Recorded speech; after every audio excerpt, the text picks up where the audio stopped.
Hello, welcome to Karen's Corner. This is my series on real estate investment, part 2. In our first segment, we talked about getting clear on your real estate objectives and went over 3 scenarios.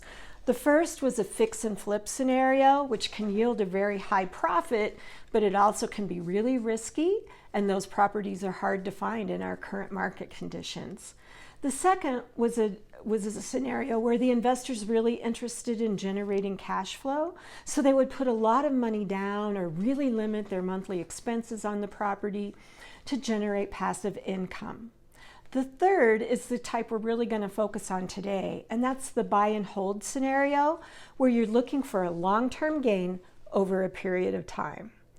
So let's talk about what kind of expenses are associated with acquiring your first investment property.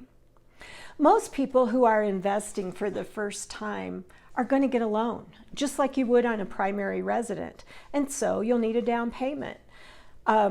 A down payment of about 20 to 25% is reasonable. But in addition to that money, you're also going to want a little bit of capital reserves so that you can make some initial improvements to the property. You know, paint, carpet, whatever it needs to get it ready for your renters. And I highly recommend that you also have a little bit in reserves for 3 to 6 months of mortgage costs, just in case you need them. After that first hunk to get into the property and you get your loan, then there are really 4 areas where you have expenses that you need to account for each month. The first is obvious, and that's your monthly mortgage payment. That may or may not include your property taxes and your insurance. If it doesn't, then you're going to want to budget for property taxes and insurance out of your projected income.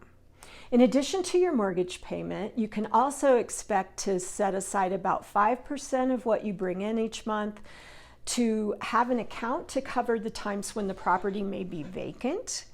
About 6%, depending on the age and the condition of the home, for maintenance, repairs, supplies, the routine things that go on with a home.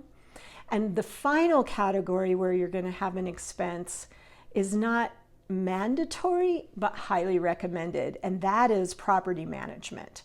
Listen, if this is your first investment, I would strongly encourage you to get a property manager.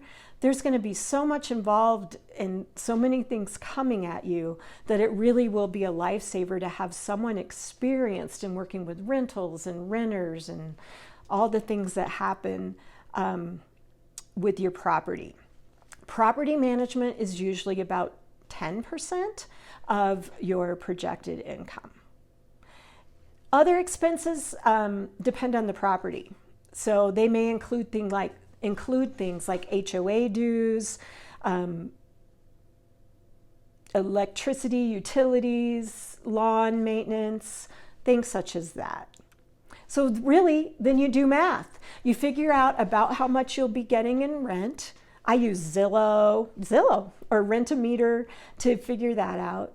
And then you start subtracting. What are my mortgage costs? How much am I going to be setting aside in reserves for when the property is vacant? How much am I going to be setting aside for routine maintenance? And how much am I paying my property manager? And you see if the numbers work. This is where a real estate professional really comes in handy.